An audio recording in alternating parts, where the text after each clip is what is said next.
But all in all, it really is important. Sleep is important. When you get ready for contests, between stimulants, anxiety, and all these things, everybody knows that this sleep gets interrupted. So what I'm going to do is I'm going to break this down into two different answers. One for a competitor and then one for a non-competitor. So if you're a non-competitor, if you can get 7-8 hours of sleep, that's great. That's where I like to have athletes either in the off season or athletes that are not competing at minimum. Now, if you start to slip below that, you will find yourself up at night, not, snacking, grazing when you're not supposed to, and you're also not going to be able to get the maximum recovery. So you create a wider window to add in more calories to screw up your diet, which is a big no-no, or you actually don't get enough rest, and that's another big no-no because you want to make sure you be able to maximize your recovery windows, and those are when you're sleeping. So that's super important.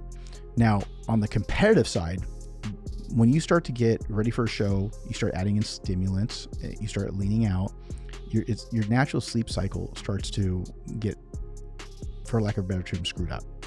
And what you got to do at that point is you got to start adjusting your stimulants to go a little bit earlier in the morning, maybe not so much during the day. That's why I created all these products to be able to make sure that everyone's like, why do you have so many pre-workouts? Why do you have this?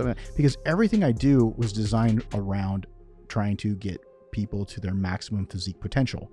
Evogen is a physique transformation brand. All of my system goes around fullness, FST7, the 3D, all of those things. So when it comes to sleep, you could look amazing. And people who have competed in the past will know exactly what I'm talking about. But if you don't get good sleep, you look like dog shit. And the bottom line is sleep. And if you really create an exponential sleep deficit factor by going weeks without really good sleep, and you want to know why you're not leaning out, make sure you check that box. Go, hey, am I getting enough sleep? Because if you get one night of sleep and all of a sudden you go, wow, I dried out. What happened? Well, you know what? Well, my cortisol is better. Well, why do you think your cortisol is better? Why do you think now all of a sudden your body's ability to regulate your water is better? Well, because your stress is lower and you're not staying up and eating, and you're not turning around and doing other things to try to make your mind feel better, like doing processed foods or adding extra sodium and doing all those other things that your brain is very addicted to. So bottom line, sleep is super important. You're going to naturally have less sleep when you're getting ready for a show. So that's when the naps kick in. And when you are a professional bodybuilder, or if you're a trainer and you can have the luxury of being able to nap during the day, you're going to get exponential gains by being able to take that nap post-workout. And the way that works is you sleep right after you take your post-workout shake, and then you do your whole food meal, and then right after you wake up. And it's usually just right in that order. So you do your post-workout shake, and that could either contain carbs if you're off season, or if you're trying to keep the carbs low.